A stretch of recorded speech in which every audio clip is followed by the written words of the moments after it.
नमस्ते दोस्तों, आज के इस वीडियो में हम बात करेंगे श्री अरबिंदो के नेशन एंड नेशनलिज्म, राष्ट्र और राष्ट्रवाद के विषय में।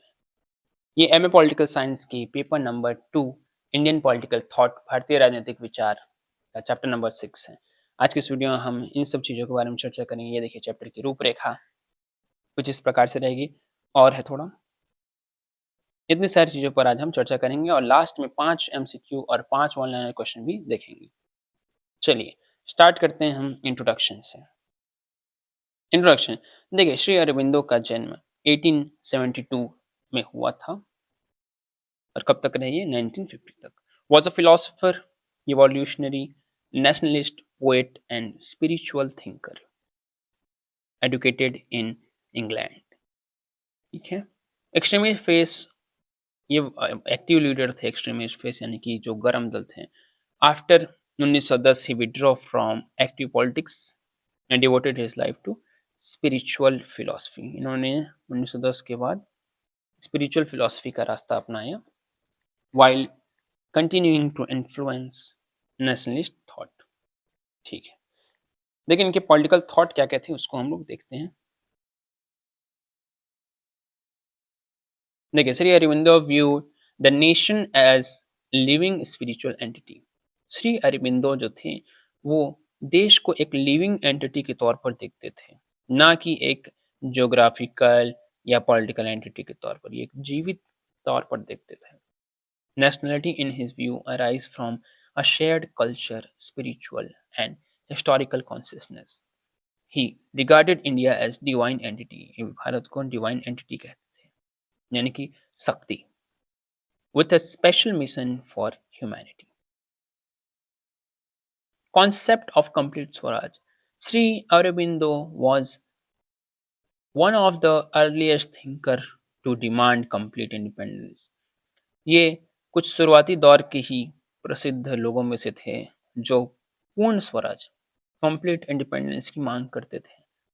ये डोमिनियन स्टेटस में क्या होता है? आपका जो इंटरनल अफेयर्स, यानी जो देश के अंदर की रिस्पॉन्सिबिलिटी, इंटरनल सोवर्निटी आपकी होती है, बाकी जो बाहर के मुद्दे होते हैं, इंटरनेशनल रिलेशन और सैनिक, ये सब दूसरे के हाथ में होती है। उसको बोलते हैं डोमिनेंस, डोमिनियन स्टेटस। ठीक, तो उसको इन्होंने जो है रिजेक्ट कर दिया। होम रूल लीग जो डिमांड कर रहे थे वो डोमिनियन स्टेटस की डिमांड कर रहे थे, तो इन लोगों ने रिजेक्ट किया, पूर्ण स्वराज की मांग की। आगे, state as means not an end. State as a means not an end, ये पूछा जा सकता है कि किसका था ये स्टेटमेंट। ठीक है, तो ये श्री अरबिंदो का था। ठीक है, state as a mean not an end. According to Shri Aurobindo the state is only an instrument for social development, not an ultimate goal। Excessive power of the state suppresses individual freedom and spiritual growth। Individual right and the state। देखिए, he believed that individual freedom and self development must be protected against state control। The state should create condition for moral and spiritual progress। इनका मानना था कि राज्य को ऐसे situation, ऐसे conditions create करने चाहिए जिससे मॉरल और स्पिरिचुअल ग्रोथ हो। किसका? इंडिविजुअल का। Theory of political freedom। Political freedom, according to Sri Aurobindo, is essential for self-expression of a nation's soul। Without freedom, a nation cannot realize its cultural spiritual potential। Political liberty is a necessary step toward higher spiritual freedom। तो श्री अरबिंदो का मानना था कि जो एक देश है, ठीक है, without freedom nation can not realise cultural and spiritual potential. बिना आज़ादी के कल्चरल और स्पिरिचुअल पोटेंशियल कहाँ अचीव कर पाएंगे, ऐसा इनका मानना था। ठीक है, डेमोक्रेसी पर इनका क्या व्यू था उनको देखते हैं। Shri Aurobindo supported democracy but criticise its mechanical and numerical nature. इन्होंने डेमोक्रेसी के मैकेनिकल और न्यूमेरिकल नेचर को क्रिटिसाइज किया। He believe democracy should be based on moral leadership, spiritual value और इनर डिसिप्लिन पर होना चाहिए, ना कि जस्ट मेजोरिटी बेस्ड। मतलब ये भीड़ तंत्र के खिलाफ थे। ठीक है, ये बोलते थे कि भाई ये सब चीज अच्छा चीज होना चाहिए, ना किसी भीड़ तंत्र। ठीक, आगे social context of Shri Aurobindo. Social context क्या है देखिए। श्री अरबिंदो एडवोकेट सर्वांग धर्म meaning integral way of life. सर्वांग धर्म का मतलब क्या होता है? Integral way of life. सर्वांग धर्म के ये समर्थन में थे। Integral way of life, moral social practical aspect of social existence. ठीक है, तो सर्वांग धर्म मतलब क्या होता है? Internal integral way of life, सर्वांग धर्म उंगा। ठीक है, तो सर्वांग से आप समझिए integral way of life. Divine power, he believe divine शक्ति, ये डिवाइन शक्ति मानते थे, spiritual force guiding human evolution, nationalism और सेक्रेट मिशन, पवित्र मिशन है ऑफ डिवाइन। तो ये मानते थे कि कोई ऐसी शक्ति है जो ह्यूमन एवोल्यूशन को गाइड कर रही है। Individual and society, Shri Aurobindo emphasise, देखिए Shri Aurobindo emphasise a balance relationship between individual freedom and social harmony. ये बैलेंस अप्रोच को मानते थे, मतलब है ना। Society should nurture individual growth while individual should contribute to collective progress. Society को नर्चर करना चाहिए इंडिविजुअल ग्रोथ को, वहीं इंडिविजुअल को कलेक्टिव प्रोग्रेस की ओर कंट्रीब्यूट करना चाहिए।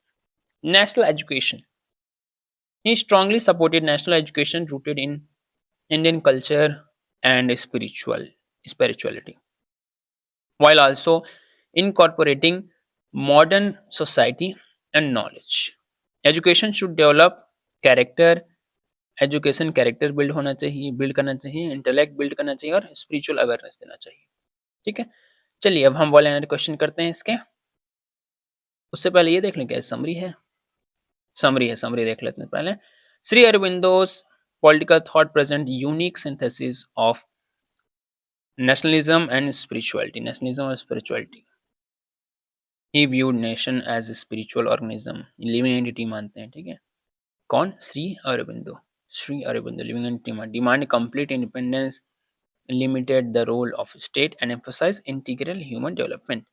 His idea continue to inspire modern political thought and nationalist thought। ठीक है, तो ये स्टेट को एक जीता जाता लिविंग एंटिटी मानते हैं। यहाँ पर स्टार्टिंग में देख सकते हैं ना, आ गया। हाँ, so Shri Aurobindo viewed nation as living entity, living जीता जाता एंटिटी मानते थे। ठीक, स्पिरिचुअल एंटिटी मानते थे। अब इसके हम करते हैं वन लाइनर क्वेश्चन और 5 MCQ, 5 one liner 5 MCQ. Who describe the nation as living entity? तो श्री अरबिंदो नेशन को लिविंग एंटिटीज के तौर पर डिफाइन करते हैं। ठीक है, इसको याद रखें कुछ तरीका। तो इस लिविंग एंटिटी अरबिंदो डिफाइन करते हैं। ठीक है, तो एक अरबिंदो फार्मा भी है। ठीक है, तो फार्मा कंपनी यानी मेडिकल कंपनी जिंदा रखती है इंसान को, उसी तरह से आप याद रखेंगे कि नेशन को एक जीता जाता एंटिटी मानते हैं। Was the Aurobindo goal?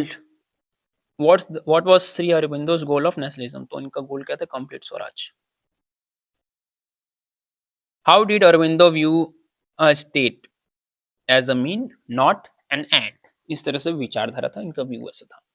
What kind of democracy did he support? तो ये value based moral guided democracy को सपोर्ट करते, value based moral guided democracy. What was the purpose of national education according to Aurobindo? Integral development of the individual, इनका goal था। आगे multiple choice question. Shri Aurobindo consider nationalism as spiritual mission, कैसे consider करते थे ये? Nationalism को एक spiritual mission के तौर पर। आगे Shri Aurobindo demanded which form of freedom? तो complete.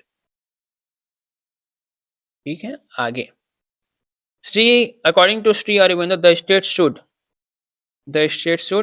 Act as instrument of growth. तो श्री अरबिंदो के हिसाब से एक स्टेट को इंस्ट्रूमेंट ऑफ ग्रोथ के तौर पर काम करना चाहिए।